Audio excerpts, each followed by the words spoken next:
साईबाबांच्या या पवित्र शिर्डीमध्ये स्वर्गीय सौभाग्यवती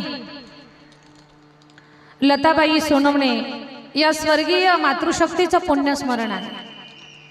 खरं पाहता सोनवणे परिवाराला आजचा दिवस एक खूप मोठी दुःखाची आठवण घेऊन येणार आहे। असं कधीच कोणाला वाटत नसतं की आपल्या घरातला माणूस आपल्याला कुठे कायमचं सोडून जावं, असं कधी कोणाला वाटत नसतं। पण जेव्हा आपल्या हक्काची माणसं आपल्याला सोडून जातात ना, त्यावेळेला काय वेदना आणि काय दुःख होतं हे जावे त्याच्या वंशात तेव्हा कळे। तो प्रसंग जेव्हा आपल्या डोळ्यासमोर आपल्या समोर उभा राहतो आणि त्या परिस्थितीतून त्या प्रसंगातून आपल्याला पुढे जावं लागतं, त्यावेळेला कळतं हे किती कठीण आहे। खरं तर ज्या माये माऊलीनं आपल्याला 9 महिने उदरामध्ये वाढवलं, घडवलं, बोटाला धरून चालायला शिकवलं, आपल्या चिमुकल्या तोंडामध्ये घास भरला, काही नाही करत आपल्यासाठी आई, खूप काही करते। ती आई आपल्याला एवढ्या सहज सोडून जाणं ही गोष्ट खूप जड जाते, आपल्याला खूप जड जाते। अगदी त्याच आईचं वर्णन करणारा अभंग तुकोबारायांचा, त्या अभंगाचं चिंतन करत करत आज आई म्हणजे काय हे मी तुम्हाला सांगण्याचा प्रयत्न करणार आहे। फक्त आई समजून घेण्यासाठी आजूबाजूला काय आवाज चाललाय तिकडे लक्ष देऊ नका। या माईकच्या माध्यमातून तुमच्या कानापर्यंत जो आवाज जातोय ना, येतोय ना, फक्त तिकडे लक्ष केंद्रित करा आणि आई समजून घेण्याचा आपण प्रयत्न करू। खरं तर असं सांगतात, पृथ्वीचा कागद केला, समुद्रातल्या पाण्याची शाही बनवली, मेरू पर्वताची लेखणी केली आणि साक्षात माता सरस्वती जरी लिहायला बसली तरी आईचं वर्णन कधी पूर्ण होऊ शकत नाही, कधीच होऊ शकत नाही। आई म्हणजे प्रेमाचा महासागर आहे, करुणेची घागर आहे, ममता, वात्सल्य, करुणा, प्रेम, दया या सगळ्या गोष्टीने भरलेली एकमेव ईश्वरानं बनवलेली मूर्ती म्हणजे आपली आई आहे।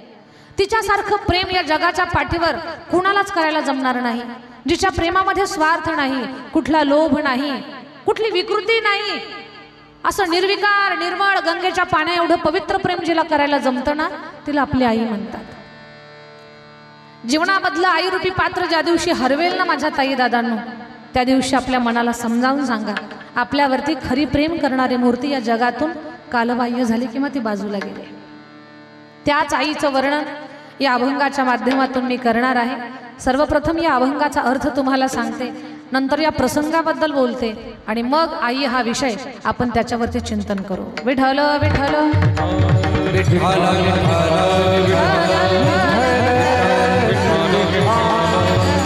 जगद्गुरु तुकोबाराय सांगतात, लेकुराचे हित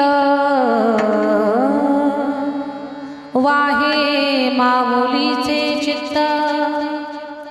आपल्या लेकराचं हित पाहणारी पृथ्वीवरची एकमेव व्यक्ती ती म्हणजे आपली आई।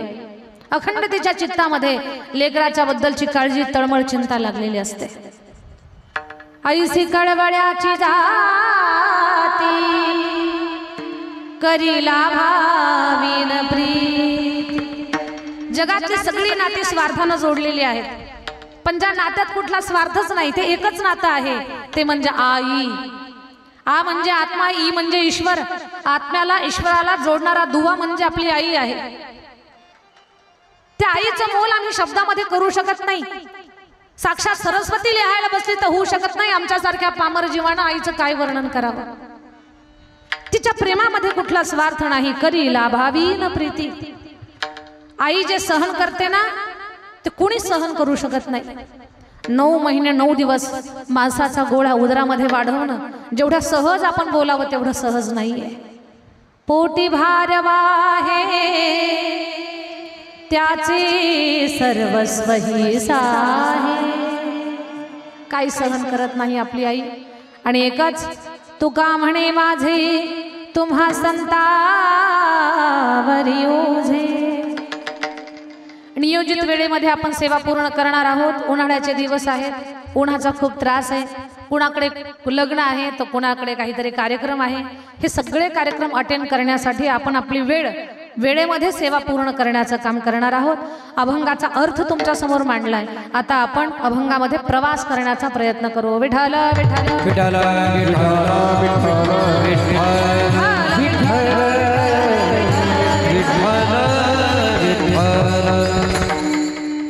माझ्या ताई दादांनो, आज संदीप भाऊ सोनवणे असतील, सुनील दादा असतील, या सगळ्यांना आपल्या आईची ममता, आईचं प्रेम आठवत असेल।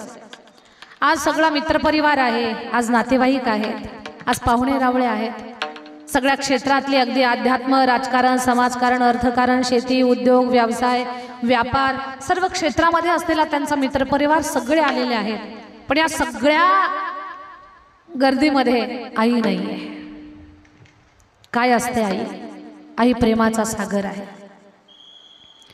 आई माझी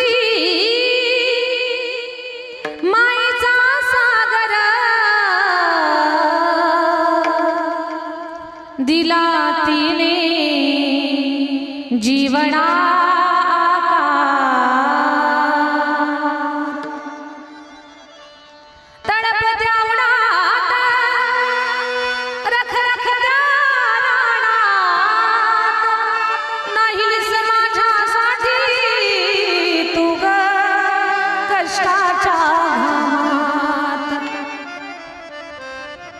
कधी मिळेल मुठभर घास, कधी घडे तिला उपवास, ओल्या मातीतून चालताना तुडविले काट्यांचे फास। आई माझी मायेचा सागर, दिला तिने जीवना।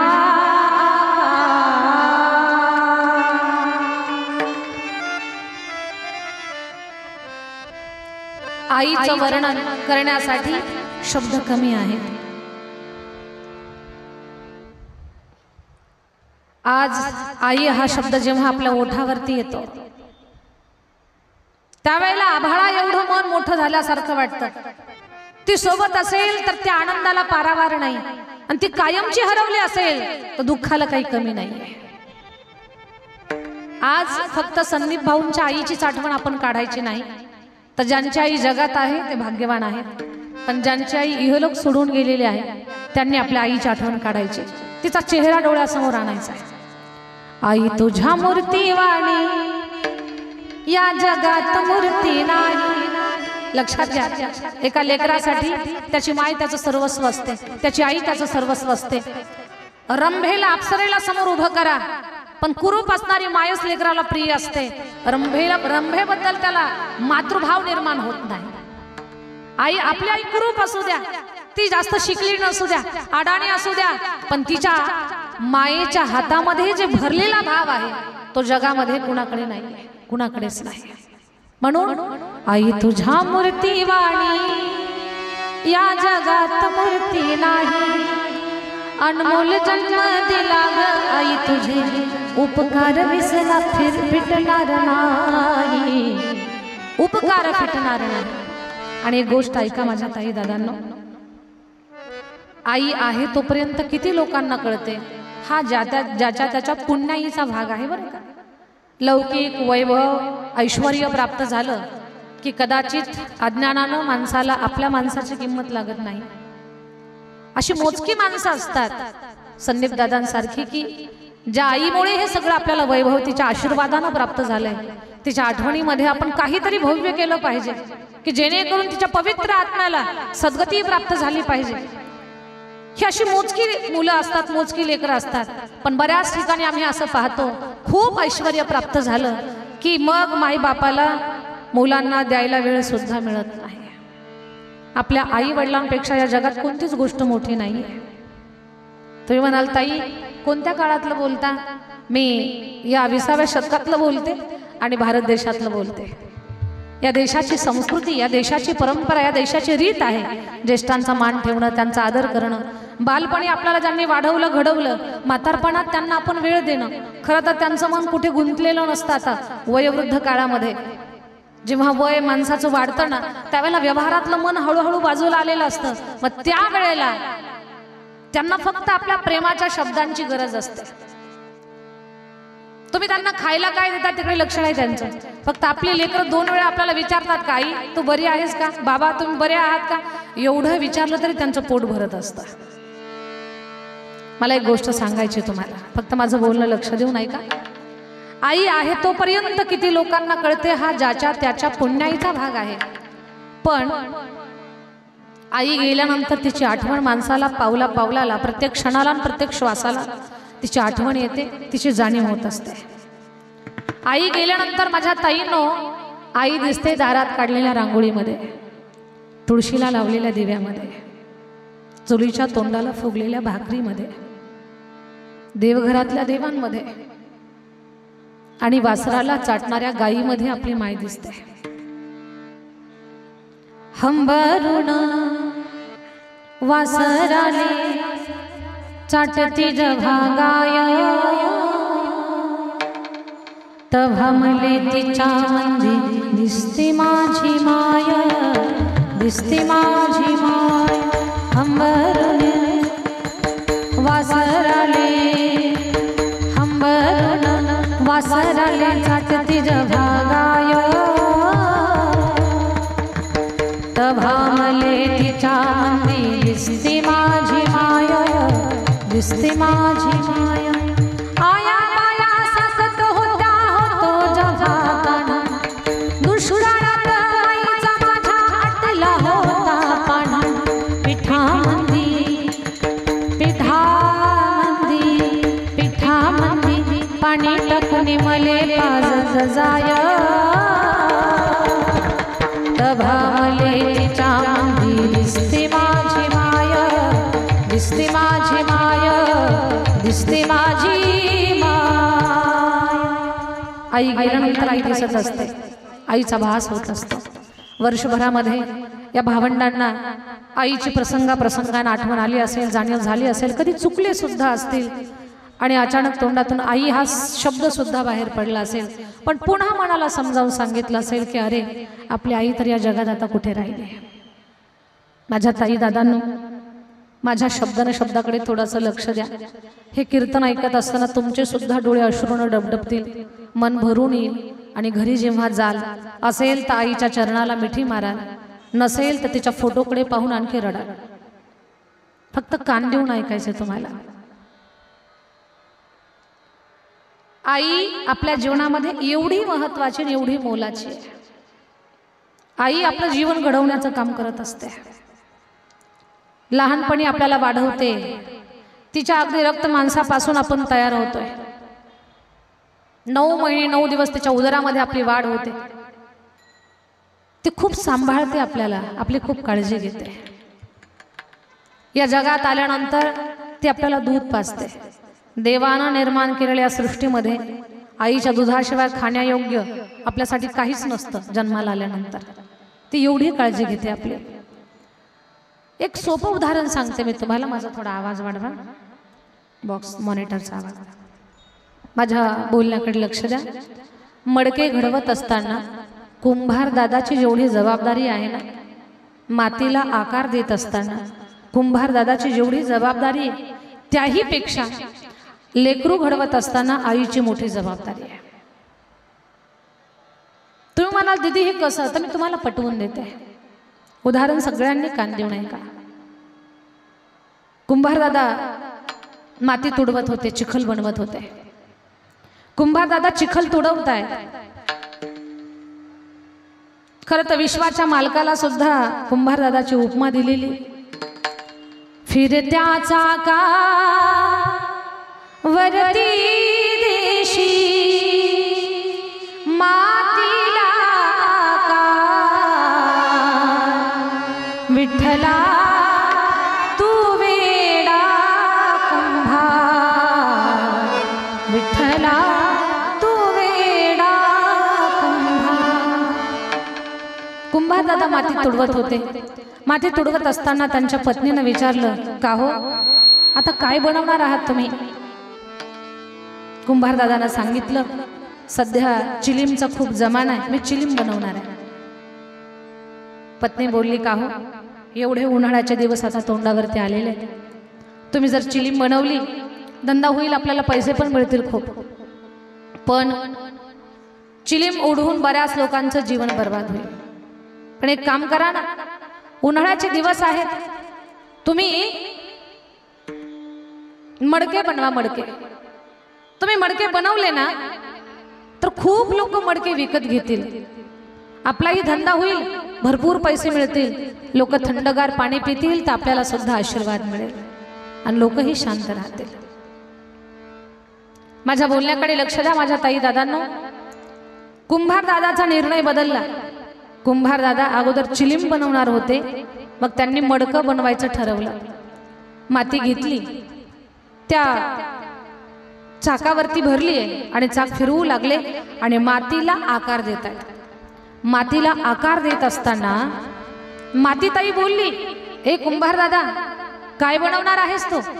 कुंभार दादांना सांगितलं, मातीताई मी आता मडकं बनवणार आहे.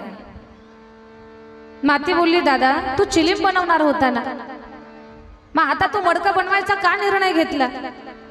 कुंभार दादांना सांगितलं, मातीताई माझा विचार बदलला आणि विचार बदलल्यामुळे आता मी मडकं बनवणार आहे. ती माती बोलली, दादा तुझा विचार बदलला पण माझं तर जीवनच बदललं. चिलीम झाले असते तर लोकांनी माझ्यात विस्तव भरला असता, ज्याच्या ओठाला मी लागले असते त्याचं जीवन बर्बाद झालं असतं, कित्येक कुटुंब उद्ध्वस्त झाले असते, मलाही लोकांनी शिवाशाप दिले असते आणि तुलाही तळतळाट लागला असता. पण दादा तू आता मला मडक्याचा आकार देणार, लोक मडके घेऊन जाणार, थंडगार पाणी ठेवतील माझ्या डेऱ्यामध्ये आणि पाणी पितील, जे पितील ते शांत होतील, मलाही आशीर्वाद मिळेल आणि तुलाही आशीर्वाद मिळेल, तुझंही भलं होईल. याच्यातून मला एवढं सांगायचं आहे या दृष्टांतातून की मातीला आकार देत असताना जी जबाबदारी कुंभार दादाची आहे त्याही पेक्षा 1000 पटीने अधिक जबाबदारी आपल्या आईची आहे. आई लेकरा घडवत असताना जननी जणे तो भक्त जणे, दाता जणे या शूर नाही तो जननी वांझ भली. आईनं लेकरू जन्माला घालत असताना, त्याला घडवत असताना असं त्याला घडवावं की त्याच्या हातून सत्कर्म, आई वडिलांची सेवा, राष्ट्रसेवा, समाजसेवा, या सगळ्या सेवा आणि या सगळ्या सेवा सांभाळत असताना माणुसकीचा एक भाग त्या लेकराच्या जीवनामध्ये असावा की जो संदीप भाऊ सोनवणे यांच्याकडे आपल्याला पाहायला मिळतो. विठ्ठल विठ्ठल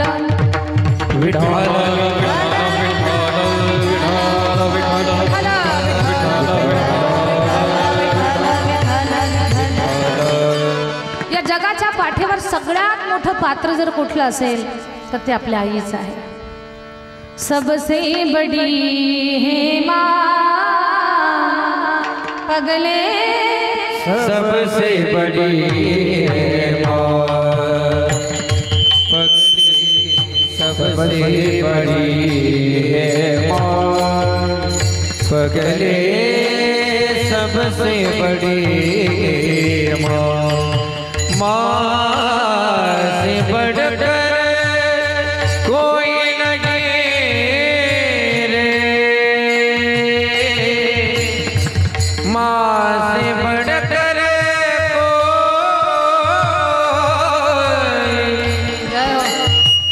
माँ से बढ़कर कोई नहीं रे, कोई नहीं, माँ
पगले सबसे बड़ी है सबसे बड़ी है पगले सबसे बड़ी है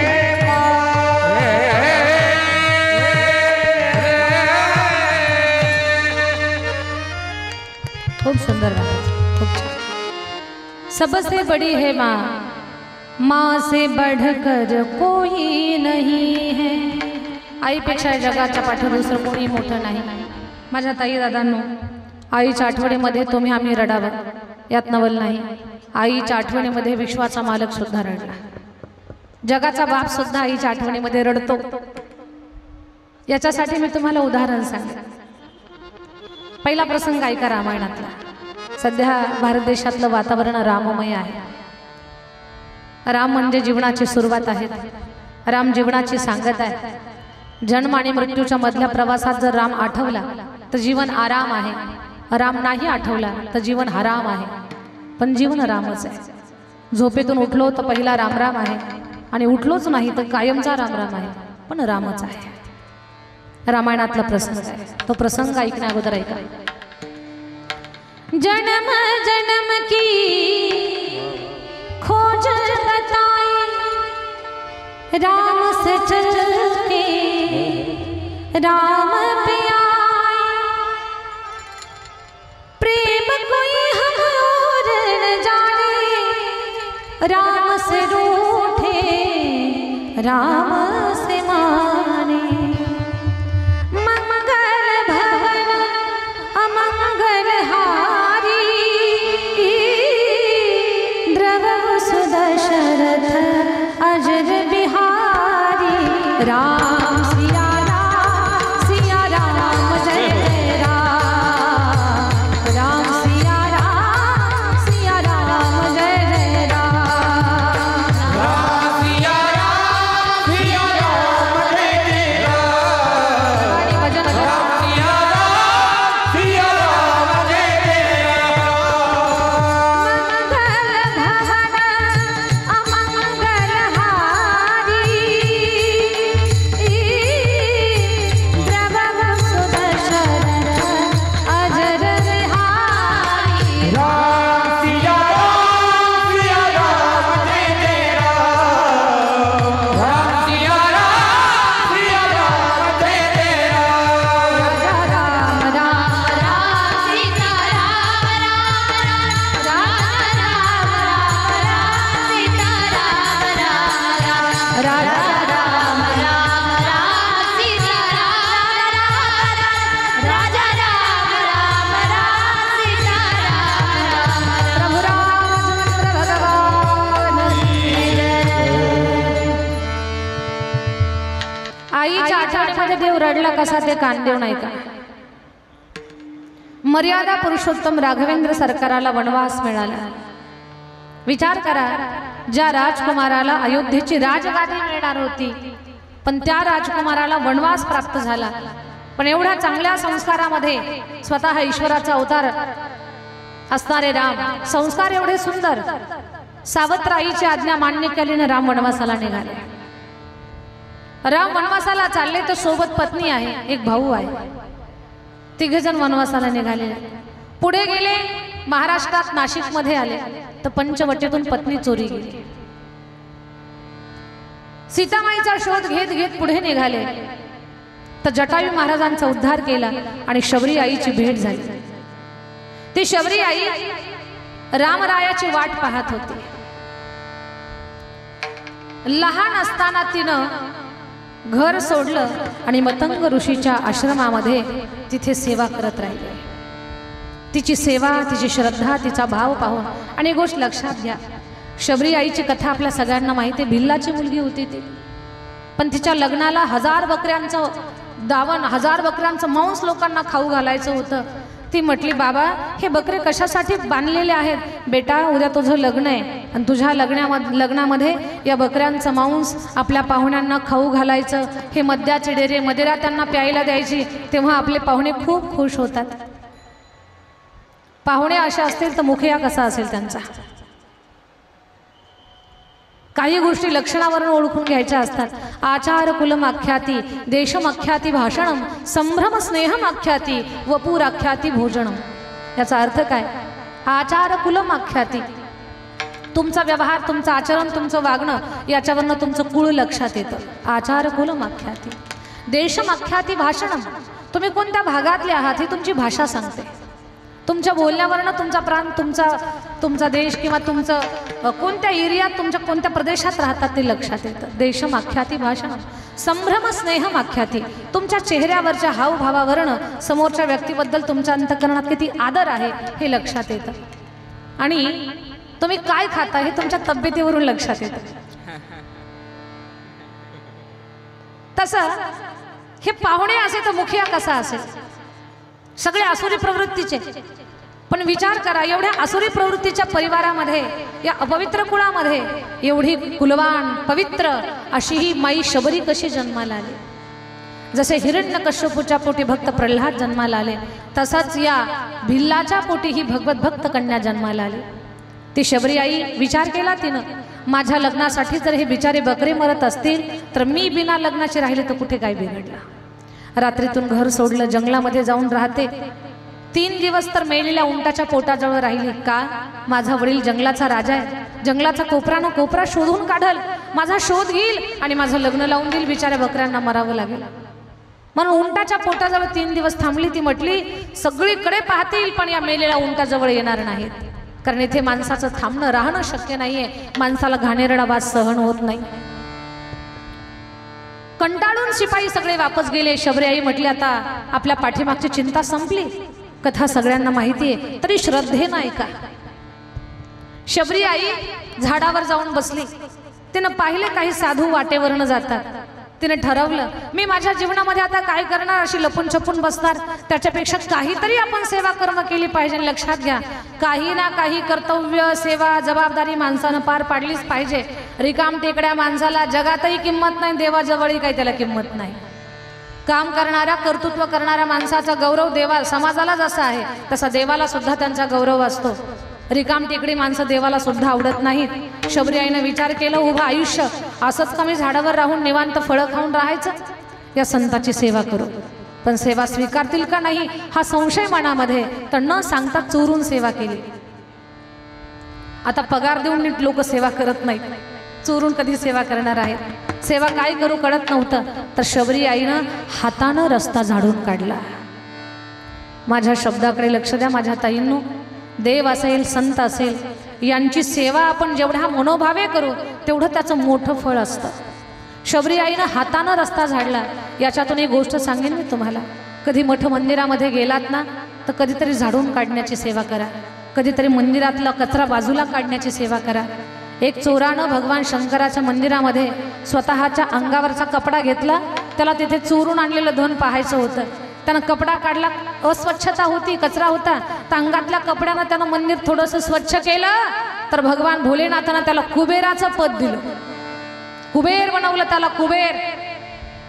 माझ्या बोलण्यातला भाव समजून घ्या। कधी मोठ्या मंदिरात गेलात तर मंदिर थोडीशी सेवा आपल्या हातानं करा, स्वच्छ करण्याचं काम करा, त्याचं अद्भुत फळ आपल्या जीवनामध्ये प्राप्त होईल। पण आता लोकांना सेवा करण्याचा कंटाळा येतो, पण या 2-3 गोष्टीचा कधी कंटाळा करायचा नाही। काही ठराविक सेवा आपण आपल्या हातानं करायच्या। देवघरातल्या देवांची पूजा घराच्या मालकानं, प्रमुखानं करायची, आपण आपल्या हातानं करायची, त्याच्यासाठी नोकर पगारी लोक लावायचे नाही। मंदिरात गेलात तर मंदिराची स्वच्छता हातानं करायची, आणि घरातल्या वयोवृद्ध माणसांची सेवा आपण आपल्या हातानं करायची, त्याच्यासाठी नोकर आणि चाकरी यांची व्यवस्था थोडी कमी, पण स्वतः सेवा करा, त्याचं पुण्य काही अद्भुत आहे। तुम्हाला माझं बोलणं पटावं याच्यासाठी एक गोष्ट सांगते मी तुम्हाला, छोटासा विषय सांगते। आपल्या तिजोरीची स्वच्छता करण्यासाठी आपण नोकर ठेवतो का स्वतःच करतो? झोपल्या का काय? तिजोरीची साफसफाई तुम्ही स्वतः करता का त्याच्यासाठी नोकर ठेवता? तिजोरी तिजोरीची साफसफाई जशी स्वतः करता ना, त्याची स्वच्छता स्वतः ठेवता ना, त्याच्यासाठी जर तुम्ही नोकर ठेवला तर तो सगळं साफ करून टाकेल, तो काहीच ठेवणार नाही तिथे। जशी तिजोरीची साफसफाई स्वच्छता करताना तुम्ही स्वतःची जबाबदारी समजता, तशी देवधर्म, मंदिर, साधू संत आणि आपल्या घरातले आपले आई वडील, ज्येष्ठ माणसं यांची सेवा स्वतः आपल्या हाताने करायची. ते कुठल्या तीर्थापेक्षा कमी नाही आहेत आपल्यासाठी. तसं शबरी आईनं हातानं रस्ता झाडून काढण्याचं काम केलं. संत विचार करायचे, बरं कोण असेल बरं रस्ता झाडणार. एक दिवस पकडल्या गेली. कोण आहेस तू? माझं नाव शबरी. एवढ्या दिवसापासून कोण रस्ता झाडतं? मी झाडते बाबा. सांगितलं का नाही? भीती वाटत होती बाबा तुमची. मी भिल्ल जाती जन्माला आलेली, माझी सेवा स्वीकाराल का नाही? इथे बसलेला प्रत्येक श्रोतानं आता माझा एक शब्द लक्षपूर्वक ऐका. माणसाचं मोठेपण हे जातीपातीवरती नसतं, त्याच्या श्रीमंतीवरतीही नसतं, त्याच्या मनमिळू स्वभावावरती आणि त्याच्या माणुसकीवरती माणसाचं मोठेपण अवलंबून असतं. आणि याच्याही पुढे आणखी गोष्ट ऐका. माणसाचं मोठेपण, माणसाचं महत्व कशावरनं आहे? जातीवरनं नाही. जन्माला कुठे यायचं ही गोष्ट तुमच्या माझ्या हातात नाहीये. जन्माला कुठे यायचं, कोणत्या जातीत जन्माला यायचं, श्रीमंताच्या घरात जन्माला यायचं का गरीबाच्या घरामध्ये जन्माला यायचं, विद्वानाच्या घरात जन्माला यायचं का अज्ञानी लोकांच्या घरात जन्माला यायचं, ही गोष्ट तुमच्या माझ्या हातात नाही. पण एक गोष्ट तुमच्या माझ्या हातात आहे, जिथे जन्माला आलो तिथे कर्तृत्व करून स्वतःला सिद्ध करणं, ही गोष्ट तुमच्या माझ्या हातामध्ये आहे. एवढी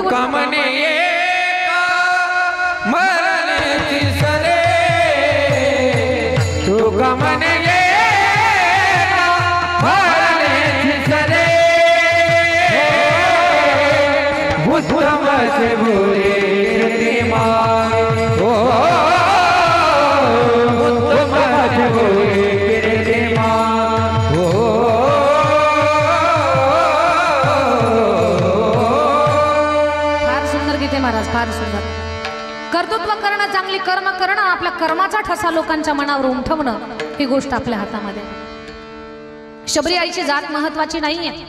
शबरी मा भिल्लाच्या कुळामध्ये जन्माला आली, पण फार पुण्यवान आणि फार भाग्यवान ठरली. का तिच्यामुळे कसा ना रामायणामध्ये त्यांचा उल्लेख होतोय. शबरी मा म्हणते, बाबा मी भिल्लाची मुलगी, माझी सेवा स्वीकाराल का नाही? ही भीती होती म्हणून सांगितलं नाही. महाराज म्हणतात, आई तुझं मन फार पवित्र आहे ग, तू आता आश्रमाच्या बाजूला राहा. तिला झोपडी बांधून दिली. आणि जेव्हा गुरु वैकुंठाला निघाले त्यावेळेला गुरुजींनी सांगितलं, शबरी मा आम्हाला देवाला भेटायला जावं लागतंय, पण तू एवढी पुण्यवान आहेस की देव तुला भेटायला येणार आहे. माझ्या बोलण्याकडे लक्ष द्या. शबरी आईला सांगितलं तेव्हापासून ती वाट पाहत होती देवाची. जय श्री राम, जय जय जय जय श्री राम, जय श्री राम, जय जय जय जय श्री राम, जय श्री राम, जय जय जय जय श्री राम, जय जय जय जय श्री राम.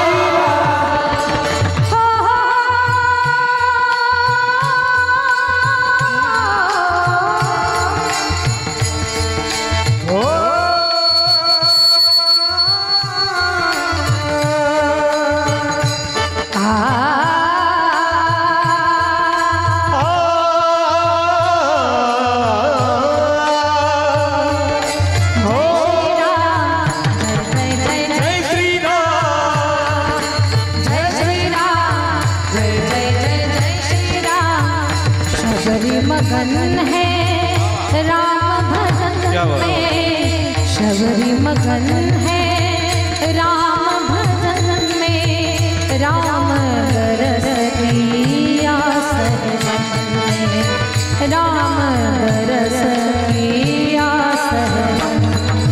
जय श्री राम, जय जय जय जय श्री राम, जय श्री राम, जय जय जय जय श्री राम.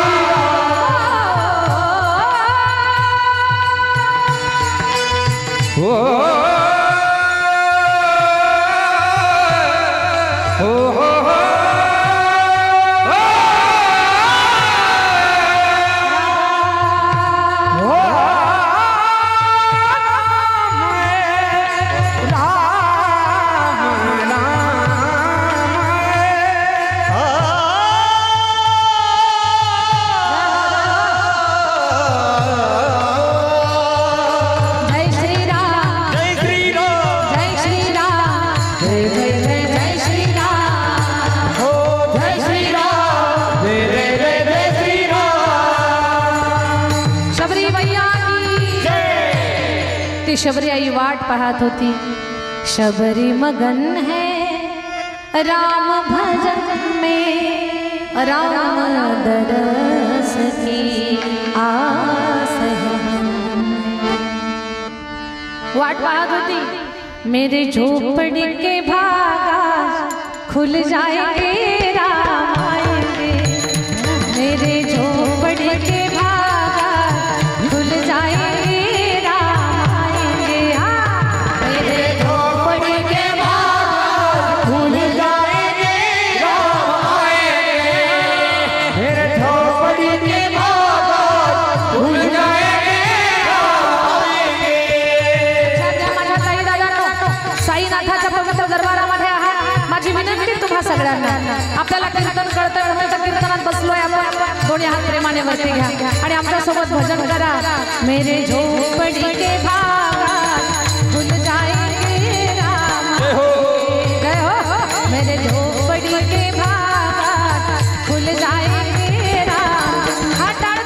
ओ मेरे झोपड़ी के भागा खुल जाएंगे राम आएंगे, मेरे झोपड़ी के भागा खुल जाएंगे राम आएंगे। राम आएंगे आएंगे राम आएंगे, राम आएंगे आएंगे राम आएंगे, राम आएंगे आएंगे राम आएंगे, राम आएंगे आएंगे राम आएंगे। मेरे झोपड़ी के मेरे झोपड़ी के भागा खुल जाएंगे राम। ओ मेरे झोपड़ी के भागा खुल जाएंगे राम आएंगे, मेरे झोपड़ी के भागा खुल जाएंगे राम आएंगे। दोन्ही हात प्रेमाने वरती घ्यायचा, जय जयकार करा। प्रभू रामचंद्र भगवान की बसलेली माणसं जय म्हणा ना। 500 वर्षापूर्वीचं पासूनचं स्वप्न आपलं पूर्ण झालंय। राम मंदिर झालं अयोध्येमध्ये या वर्षी। 2024 मधली सगळी माणसं भाग्यवान आहेत। राम मंदिराचा लोकार्पण सोहळा आपण आपल्या डोळ्यानं पाहिला। सूर्य तिलक महोत्सव रामनवमीच्या दिवशी सूर्य भगवंतानं जो तिलक केला रामरायाला, तो आपण आपल्या डोळ्यानं पाहिला। भले अयोध्येत जाऊन नाही, पण मोबाईलवर टीव्ही वरती तरी पाहिलंय आपण। प्रेमानं दोन्ही हात वरती घेऊन जरा जोरात जयकारा। प्रभू रामचंद्र भगवान की जय। फक्त बसलेली माणसं जय म्हणा। प्रभू रामचंद्र भगवान की। आवाज मोठा नाही आला, बॅटरी उतरली वाटतं, जरा जोरात। प्रभू रामचंद्र भगवान की। आणखी ताकदीनं महिला मंडळ। प्रभू रामचंद्र भगवान की। सीता मैया की, लक्ष्मण भैया की। आणखी एकदा प्रभू रामचंद्र भगवान की। आणखी एकदा सगळ्यांनी जोरात, महिला पुरुष सगळे मिळून। प्रभू रामचंद्र भगवान की। प्रभू रामचंद्र भगवान की। रावण महाराज की।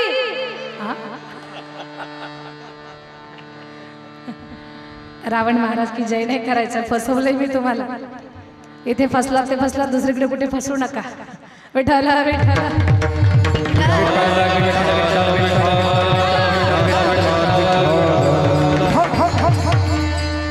राम आएंगे तो अंगना सजाऊंगी, दीप जला के दिवाली में मनाऊंगी।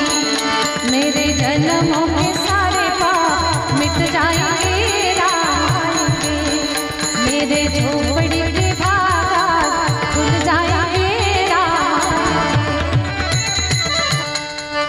शबरी आईनं वाट पाहिली आणि तो तिच्या जीवनातला सोन्याचा दिवस उगवला।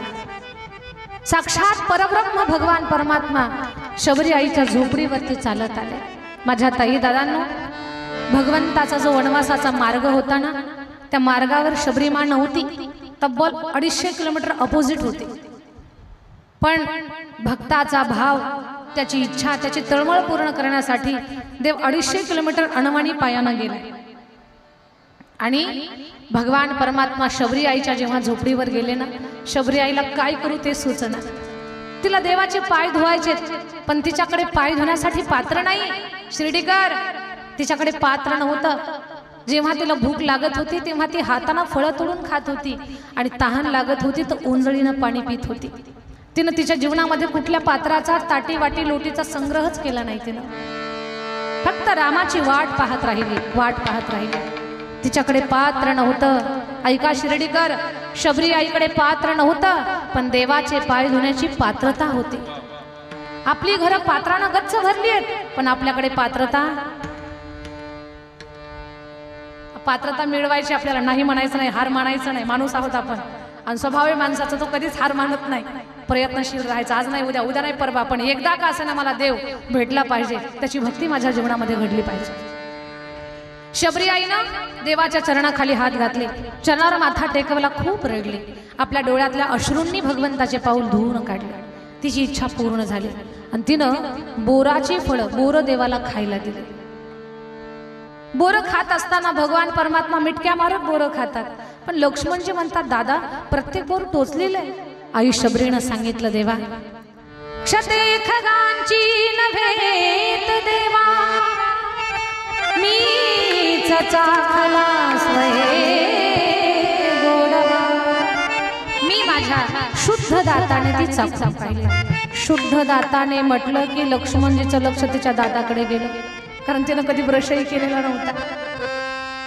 आणि लक्ष्मणजी मनात म्हणतात, आमच्या देवाला काही कळतच नाही, कुठेही बसतं, कुणाचंही खातं. भगवान शबरी माई सांगते, भगवान ही बोरं, प्रत्येक बोर टोचलेलं आहे बरं, ती पक्ष्यांनी नाही खाल्लेली, ती मी माझ्या शुद्ध दाताने चाखून पाहिलेली आहेत. शबरी आईचं ते पवित्र अंतकरण पाहिलं. देवा माझ्या देवाच्या तोंडात आंबट किंवा तुरट बोर जाऊ नये याच्यासाठी ती बोरं मी अगोदर चाखून पाहिली आणि नंतर तुम्हाला दिली. आता याच्यातून एकच गोष्ट आठवा, तुम्हाला बालपणी तुमच्या आई खाऊ घालत असताना अगोदर पहिला घास ती स्वतः खात असते आणि नंतर आपल्या लेकराला खाऊ घालत असते. बरोबर आहे काय? का आता हे मी खाऊन पाहते, माझ्या लेकराला खाण्यायोग्य आहे का नाही, अगोदर ती स्वतः त्याची चव घेते आणि नंतर तिच्या बाळाला खाऊ घालते. राम रडायला लागला, विश्वाचा मालक आहे, रडू लागला. तो का रडतोय देव? लक्ष्मणा, या दंडकारण्यामध्ये, या वनवासाच्या काळात या शबरी आईच्या रूपानं मला माझ्या माई कौशल्याची आठवण आली रे. काय म्हणतात राम? लक्ष्मणा, मला माझ्या माई कौशल्याची आठवण आली, कारण हे खाऊ घालण्याचं जे प्रेम आहे ना, ते फक्त आईच आहे, हे दुसऱ्या कुणाला जमणार नाही. माझ्या दादांनो, आईच्या आठवणीमध्ये विश्वाचा मालक सुद्धा रडला, याच्यासाठीच मी हा पुरावा तुम्हाला दिला. विठ्ठल विठ्ठल विठ्ठल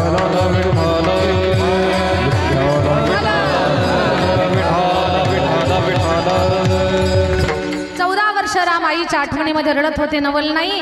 पण शबरी आईची भेट झाल्यानंतर विशेष रडले. बरं बघते तिकडे मुलगाच रडतो का, तिकडे आई सुद्धा रडत होती. अयोध्येमध्ये आहे, पण आईचं प्रेम पहा. राम वनवासाला गेल्यापासून माई कौशल्यानं केसाला कंगवा लावला नाही, आरशात तोंड पाहिलं नाही, तिच्या जिभेला चव कळाली नाही. 14 वर्ष रडत होती फक्त, आणि एकच म्हणत होती, कसा मला टाकून गेला राम, कसा मला टाकून गेला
आईचं मोल, आईच्या प्रेमाची तुलना आपण करू शकत नाही.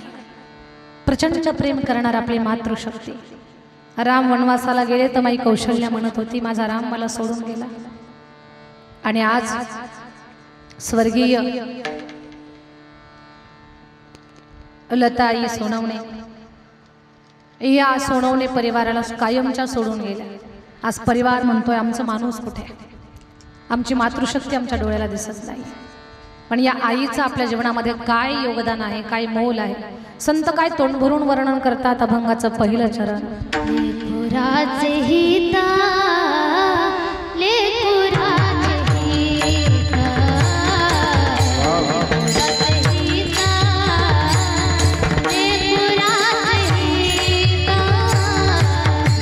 लेकुराचे हिता, लेकुराचे हिता,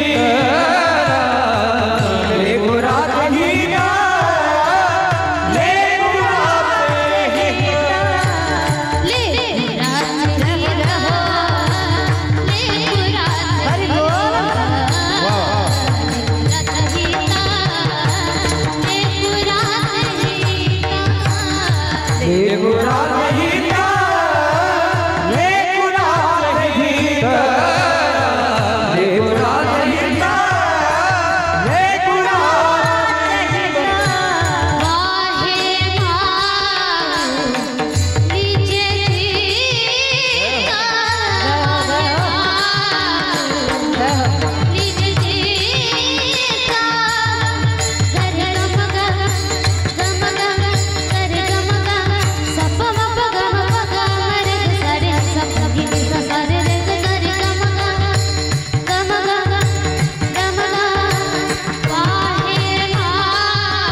आमच्या विद्यार्थ्यांसाठी एकदा टाळी वाजली पाहिजे. फार सुंदर.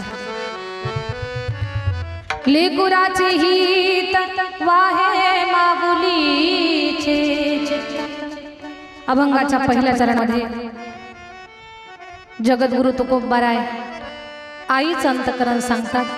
लेकराबद्दल जिला अखंड तळमळ आहे, लेकराची काळजी आहे, तिला माय म्हणतात, तिला आई म्हणतात. लेकुराचे हित वाहे माऊलीचे चित्त हे पहिलं चरण पटवून देण्यासाठी एक उदाहरण सांगते. उदाहरण बहुतेकांच्या परिचयाचं आहे, सर्वश्रुत आहे. कान देऊन एकदा पुन्हा ऐका. एक गर्भवती स्त्री आहे. उद्योग करण्यासाठी रोज एक गाव बदलतात, आठवडाभर एखाद्या गावाला राहतात. तिचा पती काम करण्यासाठी परगावी जातोय, दुसऱ्या गावाला जातो. पण आता ती स्त्री, तिचे दिवस पूर्ण भरत आलेले आहेत. तिचा प्रसूतीचा काळ जवळ आलेला आहे आणि प्रसूती काळ जवळ आला त्या पतीला तिला सोडून जावंसं वाटत नाही.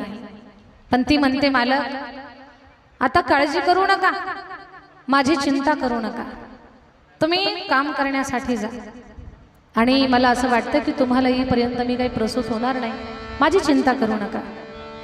पत्नीनं आश्वासन दिलं, समजावून सांगितलं आणि तो गृहस्थ परगावी काम करण्यासाठी गेला. गेल्यानंतर इकडे त्याची पत्नी पाणी भरण्यासाठी गेली. एकावर एक खंडे चढवलेले पाणी घेऊन येत असताना तिच्या पोटामध्ये कळा निर्माण झाला. प्रसूतीच्या वेदना तिला व्हायला लागल्या. डोक्यावरचे घडे त्यानं खाली उतरवून ठेवले आणि जमिनीवरती ती आडवी झाली. खूप रडायला लागली. तिला प्रचंड वेदना होत आहेत. त्या वेदना तिला सहन होईनात. आक्रोश करते, आई ग मला खूप त्रास होतोय. तिची छोटीशी नणंद होती आणि ती मुलगी पळत आली. पाहिलं तिने आपल्या वहिनीला काहीतरी त्रास होतोय. ती म्हणते, वहिनी तुम्हाला काय झालं? तर त्या बाईनं सांगितलं, वंश तुम्हाला कळणार नाही मला काय होतंय. माझ्या मदतीला सध्या एका जाणकार स्त्रीची गरज आहे. कुणाला तरी मला मदतीला बोलवून आणा. एखादे डॉक्टर पहा, एखादी सुईण पहा. त्या मुलीनं गावभर चक्कर मारली, पण त्या मुलीला त्यांच्या मदतीला कोणीच आलं नाही. कोणीच नाही. डॉक्टर नाही, सुईण नाही, वैद्य नाही, हकीम नाही, कोणीच मदतीला आलं नाही. आणि शेवटी मुलगी दुःखी झाली. वडाच्या झाडाखाली उभी राहिली. तिनं एका साधूला पाहिलं. तिच्या लक्षात आलं, गरिबासाठी जेव्हा या जगात कोणी नसतं तेव्हा देवानं पाठवलेले हे देवदूत असतात. ती बोलली, बाबा माझी वहिनी अडचणीमध्ये, तिचा प्रसूती काळ आहे, तिला प्रचंड वेदना होत आहे. माझा दादा घरी नाहीये. माझ्या वहिनीचा त्रास कमी होईल असं काहीतरी औषध द्या, अंगारा द्या. महाराजांनी अंगारा दिला. सांगितलं, बेटा तुझ्या वहिनीला हा अंगारा लाव आणि सांग तिला की तिला त्रास नाही होणार. पण तिला एक गोष्ट सांग, आताचा काळ अशुभ काळ आहे. या अशुभ काळामध्ये जर तिनं बाळ जन्माला घातलं तर जगातलं दरिद्री बाळ तिच्या पोटी जन्माला येईल. पण तिनं जर एक प्रहर प्रसूती थांबवली तर विश्वातलं बुद्धिमान बाळ तिच्या पोटी जन्माला येईल. कारण येणारा काळ पर्व काळ आहे. मुलगी पळत आली. तिला काय कळतं प्रसूती थांबवणं स्त्रीच्या हातात आहे का नाही. मुलगी आली, वहिनीला अंगारा लावला. वहिनी महाराजांनी सांगितलं की एक प्रहर तुम्ही थांबा, प्रसूत होऊ नका. आता जर प्रसूत झाला तर अशुभ काळ आहे, जगातलं दरिद्री बाळ तुमच्या पोटी जन्माला येईल. आणि एक प्रहर जर तुम्ही प्रसूती थांबवली तर विश्वातलं बुद्धिमान बाळ तुमच्या पोटी जन्माला येईल. माझ्या ताईंना माफी मागून बोलते मी तुमच्यासोबत. प्रसूती थांबवणं ही गोष्ट स्त्रीच्या हातातली नाही. नाही तिच्या हातामध्ये ती गोष्ट. पण आता आई आहे ही, हिचा जीव व्याकुळ झाला. देवा आता जर बाळ जन्माला आलं तर दरिद्री बाळ माझ्या पोटी जन्माला येईल. आयुष्यभर दारिद्र्यानं गांजलेलं माझं बाळ मला पाहावल्या जाणार नाही. माझ्या बाळाचं दुःख, वेदना, त्याचा त्रास पाहून मला जगावंसं वाटणार नाही. मी दुःखी राहील. देवा काहीही करून मला या अशुभ काळामध्ये प्रसूती थांबवायची आहे. मला पर्व काळात बाळ जन्माला घालायचंय. एक प्रहर मी प्रसूती थांबवणार आहे. जी गोष्ट तिच्या हातात नाही ती करणार आहे. तिच्या हातात नाही ही गोष्ट. आणि एक प्रहर म्हणजे काय थोडा काळ नाही, 3 तासाचा एक प्रहर असतो. जिथे 3 सेकंदासाठी 3 मिनिटासाठी वेदना सहन होत नाही, तिथे 3 तास प्रसूती कशी थांबवायची. तुम्ही आश्चर्यचकित व्हाल. विश्वास नाही ठेवणार तुम्ही, पण विश्वास ठेवावा लागेल तुम्हाला. त्या बाईनं एक प्रहर प्रसूती थांबवण्यासाठी अक्षरशः शिरसासन केलं. खाली डोकं वर पाय. जिचा प्रसूती काळ आहे त्या बाईनं प्रसूती काळ पुढे ढकलण्यासाठी शीर्षासन केलं. मरणांतक वेदना तिला होत होत्या, भयंकर त्रास होत होता तिला, पण तो सगळा त्रास तिने निमूटपणे सहन केला. ती म्हटली याच्यात मी मेले तरी चालेल, पण मला अशुभ काळात बाळ जन्माला घालायचं नाही. खूप त्रास सहन केला, आक्रोश करत होती, सहन करत राहिली. अशुभ काळ संपला, पर्वकाळ चालू झाला. सुंदर बाळाला तिनं जन्म दिला. गोंडस गोजीरवाणं बाळ, त्याच्या चालण्यातून त्याचं चातुर्य लक्षात यायला लागलं. खूप विद्वान झालं, बुद्धिमान झालं, चाणाक्ष बनलं. राजाश्रय मिळाला त्याला. त्याचं बालपणाचं नाव महेशदास, पण त्याला राज आश्रय मिळाला. राजाचा उजवा हात काय, राजाचा श्वास ते बाळ बनलं. आता राजा त्याच्याशिवाय कुठला निर्णय घेत नाहीये. त्या बाळाचं शरीर आज आपल्यामध्ये नाही, पण त्या बाळाचं नाव आज अजर अमर आहे. त्या बाळाचं नाव आहे चतुर बिरबल. काय नाव आहे? चतुर बिरबल. चतुर बिरबल साऱ्यांना माहिती आहे, पण त्या बिरबलाला चातुर्य प्राप्त व्हावं याच्यासाठी 3 तास शीर्षासन करणारी माय आपल्याला विसरून चालणार नाही. यालाच म्हणतात लेकुराचे हित वाहे माऊलीचे चित्त. आई आपल्या लेकराचं हित पाहते. ऐसी कळवळ्याची जाती करी लाभावीन प्रीती. आई खूप सहन करते. 3रं चरण पोटी भारव आहे. पोटी भारव आहे, पोटी भारव आहे, पोटी भारव आहे, पोटी भारव आहे, पोटी भारव आहे.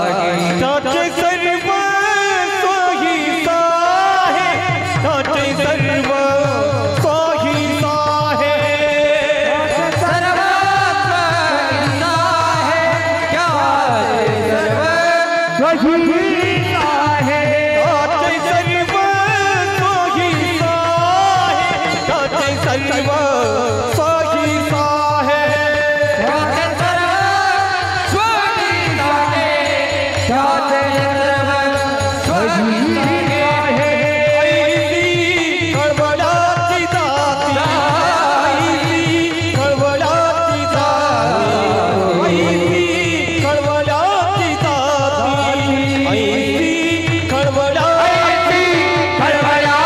जाते ऐसी कळवळाची जाते ऐसी कळवळाची जाते ऐसी कळवळाची खूप छान संदीप महाराज. आम्ही टाळी वाजवतो तुम्हासाठी, दीक्षित महाराजसाठी आणि वाडेकर बाबा आपल्यासाठी सुद्धा. जय हो. फार सुंदर, फार सुंदर. पोटी भार आहे त्याचे सर्वस्व हीच आहे. आई काय सहन करत नाही, खूप सहन करते आपला. 9 महिने 9 दिवस मासाचा गोळा उदरामध्ये वाढवणं बोलणं एवढं सोपं नाहीये. माफी मागून बोलते माझ्या दादांनो, माझे दादा बाबा काका भाऊ. एक 3 किलोचा दगड 3 महिने पाठीला घेऊन, पोटाला नाही पाठीला बांधून फिराल का तुम्ही? ते शक्य होईल का आपल्याला? ते सहन होईल का? नाही. ही जिला जमतं तिला आई म्हणतात. पोटी भार आहे, ती खूप सहन करते. या प्रसंगी काही ज्येष्ठ महात्म्यांच्या मुखातून ऐकलेली मी वचन आहेत, ते तुम्हाला सांगणार आहे. माझ्या सेवेला सांगतेकडे घेऊन जाणार आहे. बोलणं माझं कान देऊ नाही का?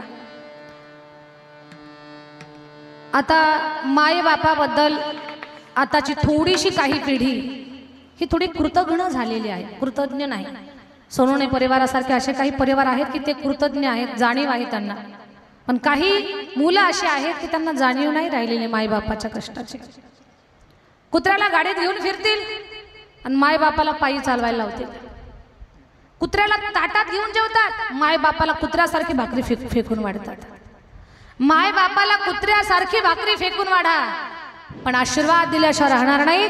कुत्र ताटात घेऊन जेवा, ताटात घेऊन त्याला जेवण करा, ते चावल्याशिवाय राहणार नाही. माय बापाची किंमत कदर किती लोकांना आहे हा भाग वेगळा आहे, पण माय बापाच्या बाबतीमध्ये आपण किती कृतज्ञ राहिलं पाहिजे, किती जाणीव आपण ठेवली पाहिजे, याबद्दल मोठ्या महात्म्यांच्या मुखातून ऐकलेलं तुम्हाला सांगते. घरातली वयोवृद्ध माणसं असतात, म्हातारपणाला माणसं बडबड करतात, थोडं जास्त बोलतात. बडबड केली की तरुणांना राग येतो. काय म्हाताऱ्या माणसानं बडबड लावली? माझी विनंती आहे, त्यांच्या बोलण्याला बडबड म्हणून हिणवू नका. कारण जेव्हा आपण लहान असतो ना, आपले आजोबा खांद्यावर टाकून आपल्याला गावच्या जत्रेला घेऊन गेलेले असतात. आणि जत्रेमध्ये आपण फुगा पाहिला की ओरडतो आपण, बाबा फुगा, बाबा फुगा, बाबा फुगा. जर त्यांनी 2 तास आपला फुगा फुगा हा शब्द, निरर्थक शब्द जर त्यांनी ऐकला असेल, तर आपणही त्यांची बडबड सहन केलीच पाहिजे. माझ्या बोलण्याकडे लक्ष द्या. म्हातारपणी इंद्रियावरती ताबा राहत नाही. थुंकी टाकायला लवकर डबा सापडत नाही. तोंडातून लाळ गळते, नाकातून शेंबूड गळतो. त्यावेळेला आपल्याला राग येतो, काय म्हातारडं खराब आहे, काय घाणेरडं आहे, असं बोलू नका.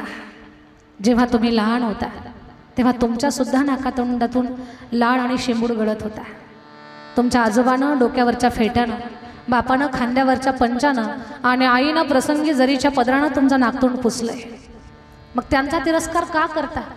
अरे प्रारब्धानं पुण्याईनं योगायोगानं जर समोर उभे असाल, म्हाताऱ्या आजोबाच्या तोंडामध्ये लाळ थुंकी साचली असेल, टाकायला डबा सापडत नसेल, तो ओंजळ पुढे करा आणि हातात त्यांची थुंकी घ्या. ज्या दिवशी वृद्धाची थुंकी तुम्ही हातात घ्याल, तुमच्या ज्येष्ठ लोकांची थुंकी हातात घ्याल, त्या दिवसानंतर जगाच्या समोर हात पसरण्याची वेळ तुमच्या जीवनात कधीच येणार नाही. काही गोष्टी समजून घेतल्या पाहिजेत आपण. घरातली म्हातारी माणसं, शरीरावर ताबा राहत नाही, खाल्लेलं पचत नाही, बाथरूम पर्यंत जाईपर्यंत कपड्यामध्ये घाण होते. मग तिरस्कार करतो आपण. काय घाण केली म्हातारड्यानं? विनंती माझी, ते त्यांनी ठरवून नाही केलं, त्यांच्या शरीरावर त्यांचा ताबा नाही राहिलेला. जेव्हा तुम्ही लहान होता, घरातली सगळी माणसं जेवायला बसली होती, तुम्ही लाडानं रांगत रांगत रांगत त्यांच्या जवळ गेला आणि आई तोंडात घास घालणार, तुम्ही ताटाजवळच घाण टाकला. तुमचा कोणीच तिरस्कार केला नाही, कोणीच नाही.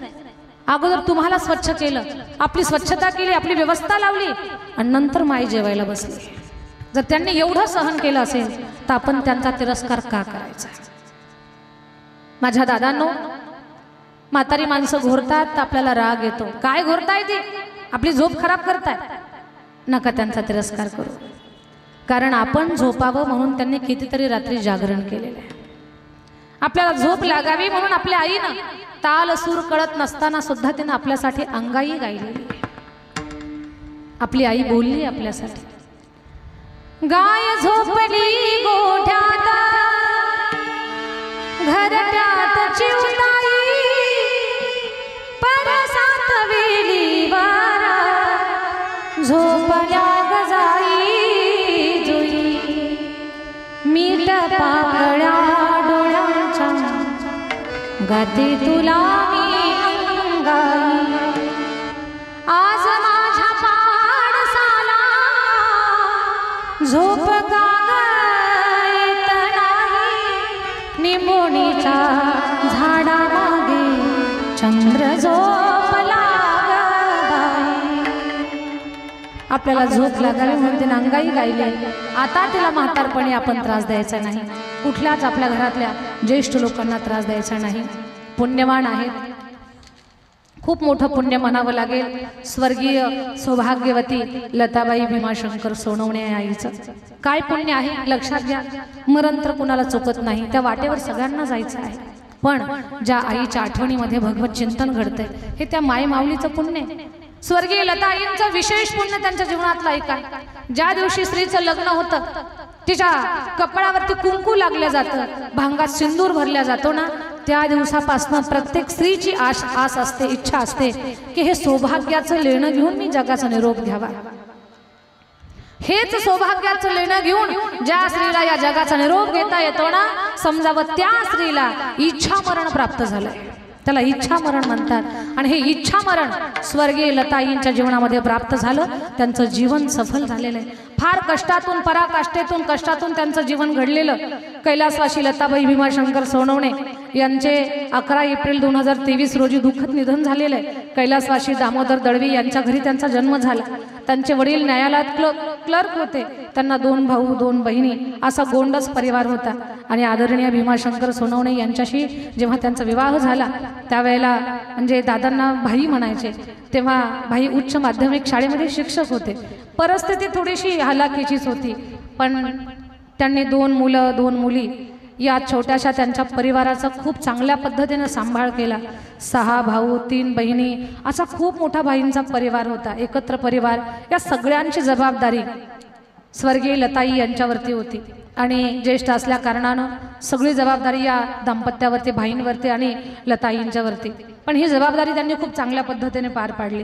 नंतर भाईंना शिक्षकाची नोकरी सोडावी लागली, तर त्यांनी वीटभट्टीचा व्यवसाय चालू केला.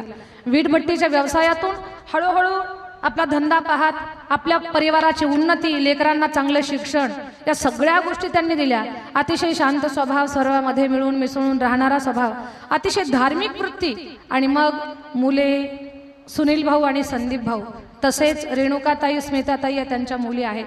या सगळ्यांना उच्च शिक्षण देऊन एक सामाजिक बांधिलकी, सामाजिक जबाबदारी, समाजाप्रती जबाबदारी आणि एक चांगलं व्यक्तिमत्व ही 4 लेकरं घडवण्याचं काम आई वडिलांनी केलेलं आहे, चांगले संस्कार देऊन.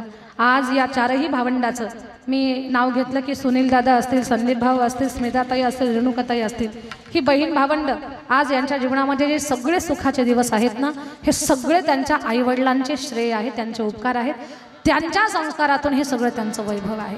आज स्वर्गीय लताईंचं जीवन सफल झालं का? त्यांच्या आठवणीमध्ये भगवान परमात्माचं स्मरण होत आहे.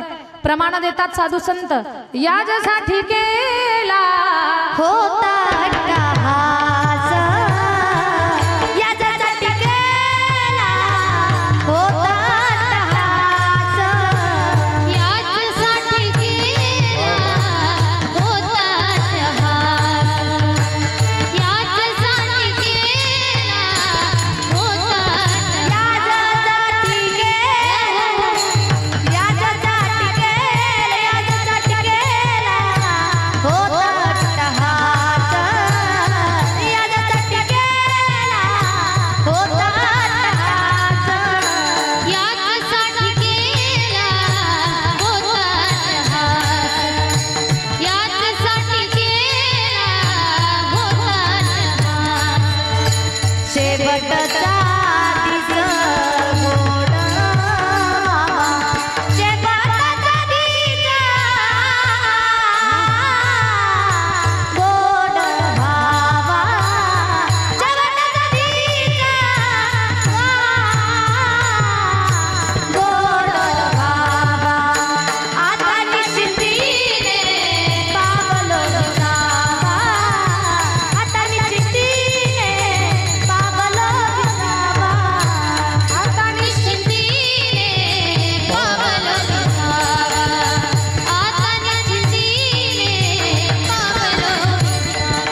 आहे भगवत भक्ती भगवंताना हा देह तेवढ्याच कारणासाठी दिला देवे दिला देह भजना गोमटा देवे दिला देह भजना गोमटा तो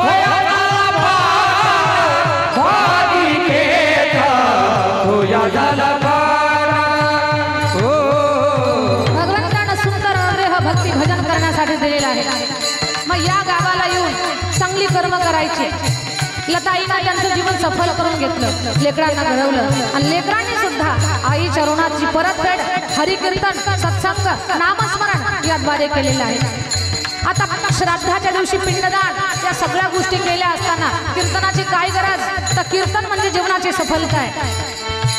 रामकृष्ण नाम सर्व दोष हरण जड जीवा तारण हरी एक जड जीवा तारण हरी एक जड जीवा तारण हरी एक हरी एक जड जीवा तारण हरी एक जड जीवा तारण हरी एक हे रामकृष्ण नाम सर्व दोष हरण रामकृष्ण नाम सर्व दोष हरण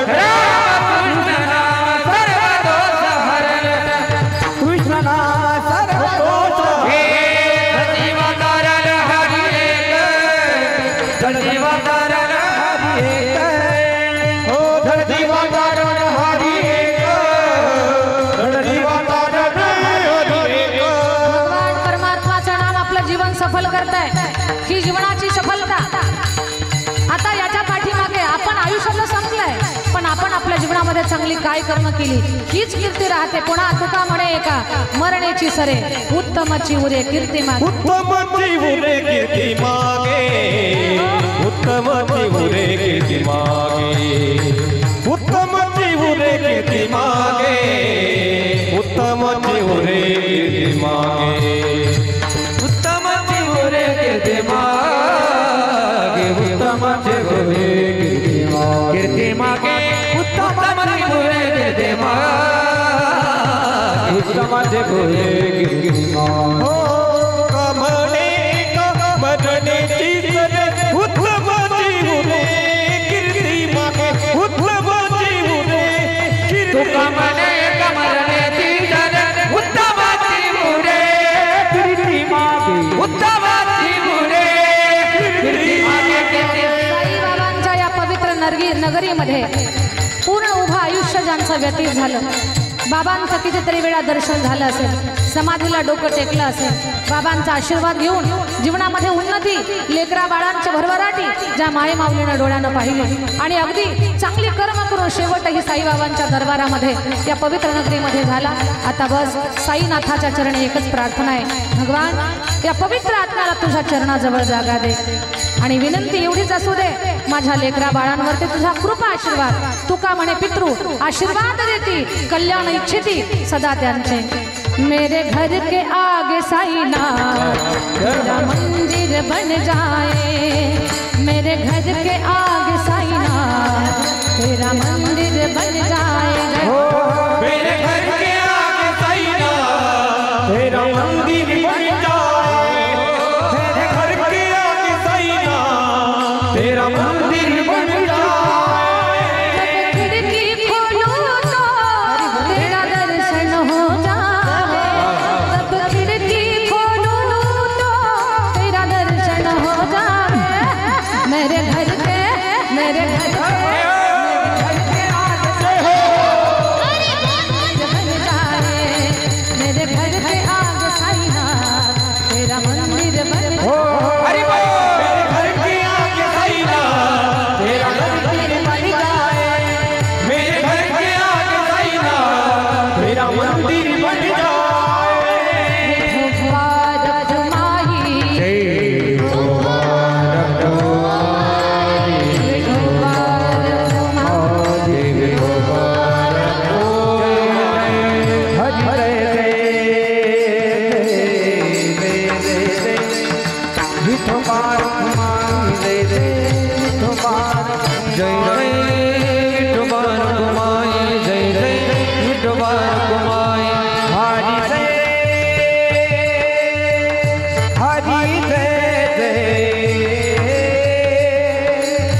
हरि जय जय हरि जय जय हरि जय जय जय जय विठोबा हरी जय हरी जय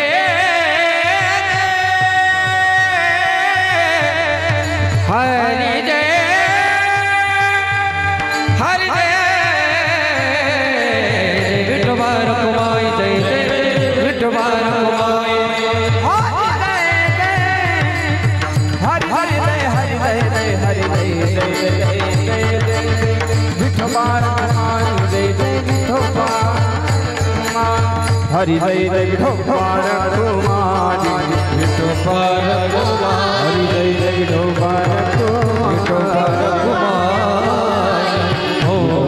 रखुमाई हरि जय जय विठोबा हरि विठोबा रखुमाई विठोबा रखुमाई विठोबा रखुमाई विठोबा रखुमाई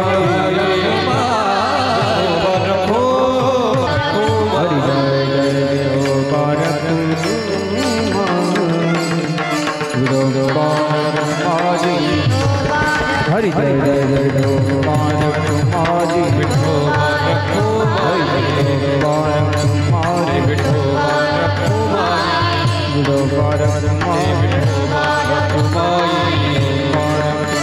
विठोबा रखुमाई विठोबा विठोबा रखुमाई विठोबा रखुमाई विठोबा रखुमाई जय जय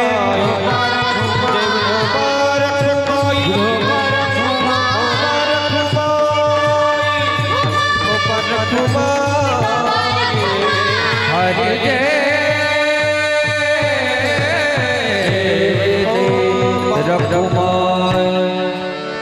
तुका म्हणे माझे तुम्हा संतावरी ओझे. या पूर्ण अभंगात मी फक्त आई सांगण्याचा प्रयत्न केला. खरं तर आईची महिमा आगाध आहे. फक्त तिला जपा, तिला सांभाळा आणि तिच्या आशीर्वादानं जीवनामध्ये खूप उन्नत व्हा. माझ्या ताई दादांनो, नियोजित वेळेमध्ये मी सेवा पूर्ण केली, कारण प्रत्येकाच्या पाठीमागे घाई आहे. फक्त 2 मिनिट आता माझ्यासाठी. इथे बरेच असे काही भाविक आहेत की त्यांना माझा पूर्ण परिचय आहे. काही माझ्याकडे शिकणाऱ्या विद्यार्थ्यांचे पालक आहेत, तर काही संस्थेसाठी अगदी सद्भावनेनं मदत करणारी माणसं आहेत. बीड जिल्ह्यामध्ये गेवराई तालुक्यात चकलंबा हे माझं गाव आहे. त्या गावी 1100 वर्षापूर्वीचं देवस्थान सद्गुरू कल्याण स्वामी संस्थान कल्याणी स्वामी महाराजांची संजीवन समाधी आहे आणि ती परंपरा माझ्या परिवारात आलेली आहे. परमार्थात माझी 11वी पिढी आहे. मागच्या 16 वर्षापासून आपण चकलंबा या गावी मराठवाड्यातली पहिली मुलींची वारकरी शिक्षण संस्था चालवत आहोत. मुली कीर्तन, कथा, गायन, मृदंगवादन, भागवत, रामायण, शिवपुराण खूप कथांचा अभ्यास तिथे करतात. महाराष्ट्रभरातल्या प्रत्येक जिल्ह्यातल्या मुली माझ्याकडे अभ्यासासाठी आहेत. मला वाटतं महाराष्ट्रातली सगळ्यात मोठी संस्था असेल ती. आणि त्या संस्थेमध्ये खूप मुली कथाकार, कीर्तनकार होऊन बाहेर पडल्या. सद्यस्थितीला त्या संस्थेमध्ये 250 मुली कीर्तनाचा अभ्यास करतात. 250. त्या संस्थेसाठी आम्ही जिथे कीर्तनाला जाऊ तिथे लोकांना आवाहन करतो की कल्याण स्वामी संस्थांच्या जीर्णोद्धारासाठी आम्हाला सहाय्य करा आणि मुलींच्या वारकरी शिक्षण संस्थेच्या व्यवस्थेमध्ये आणखी चांगलं नियोजन करण्यासाठी सहकार्य करा. कारण गोरगरिबाच्या सर्वसामान्य परिवारातल्या मुलींना घडवण्याचं काम आम्ही तिथे करतो. ठराविक आणि मोजक्या मुली अशा आहेत की त्यांना आई पण नाही, वडील पण नाही, पण त्या ठराविक आहेत. त्यांची सर्वस्वी जबाबदारी आम्ही कथा कीर्तनाचं जे काही आम्हाला मानधन प्राप्त होतं त्या मानधनातून आणि लोकांच्या मदतीतून हे सर्व मोठं खूप सुंदर समाजकार्य, सेवा कार्य, एक अध्यात्माचं कार्य चालू आहे. आणि जी लोक मला यूट्यूबला फॉलो करतात त्या लोकांना बऱ्यापैकी माहिती आहे. पण इथे असे काही भाविक असतील की त्यांना माझ्याबद्दल काही विशेष माहिती नसेल, तर यूट्यूबला साध्वी सोनाली दिदी किंवा सोनाली ताई करपे असं नाव टाकलं की तुम्हाला माझी डॉक्युमेंटरीसुद्धा पाहायला मिळेल. आणि यूट्यूबवरती कैवल्य साम्राज्य नावाचं यूट्यूब चॅनल आहे. त्यावर तुम्हाला संस्थांमध्ये अभ्यास करणारे विद्यार्थिनी, त्याचबरोबर कल्याण समेत संस्थान नावाचं यूट्यूब चॅनल आहे, त्या चॅनलवरती सुद्धा संस्थांबद्दलची आणि तिथे नेमकं काय काम चाललेलं एक सामाजिक उपक्रम तो तुम्हाला पाहायला मिळेल. बस या पवित्र कार्यामध्ये तुम्ही सगळ्यांनी आम्हाला सहकार्य करावे ही विनंती. चांगल्या कामात मदत केल्यानं कधी गरिबी येत नसते, पण चांगल्या कामात मदत केली की कामाला बळ मिळतं आणि आपल्याला पुण्यफल प्राप्त होत असतं. स्वतःसाठी जगणाऱ्यांची खूप गर्दी आहे या जगामध्ये, पण अगदी दुसऱ्यांसाठी जीवन वाहून घेणारी माणसं मोजकी असतात. या चांगल्या कार्यासाठी जर आम्ही आमचं जीवन वाहून घेतलं असेल, तुम्हाला छोटंसं सहकार्य करायला काही हरकत नाही. मी रीतसर पावती बुक आणलेलं आहे. संस्थांच्या विकासासाठी ज्यांना मदत करायची असेल त्यांनी रीतसर पावती घेऊन या कामात मला सहयोग करू शकतात. जे भाविक आम्हाला मदत करतील त्यांच्या मी मनापासून धन्यवाद व्यक्त करू.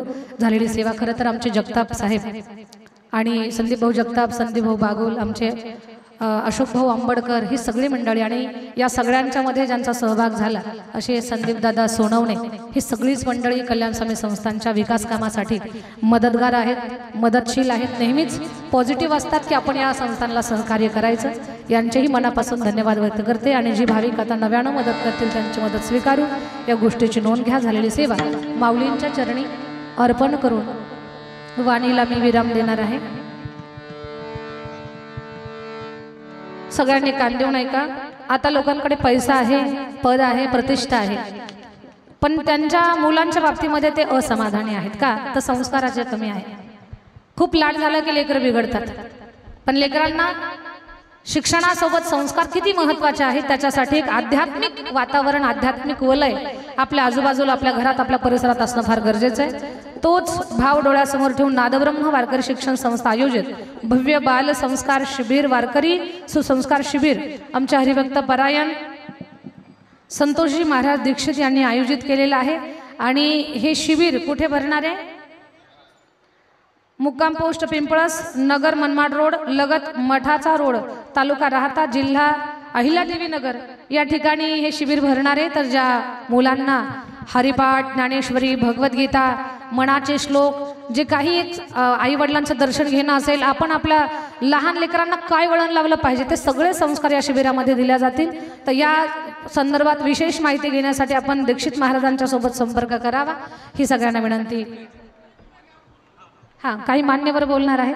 मला जर अगोदर कल्पना असते तर मी अजून कीर्तन थोडंसं शॉर्ट घेतलं असतं, पण काही कल्पना नसल्यामुळे आता आपण इथे थांबू आणि मान्यवर बोलतील. आपण जय विठ्ठल घेऊ. ज्ञानेश्वर माऊली, नामदास माऊली, विठ्ठल जय.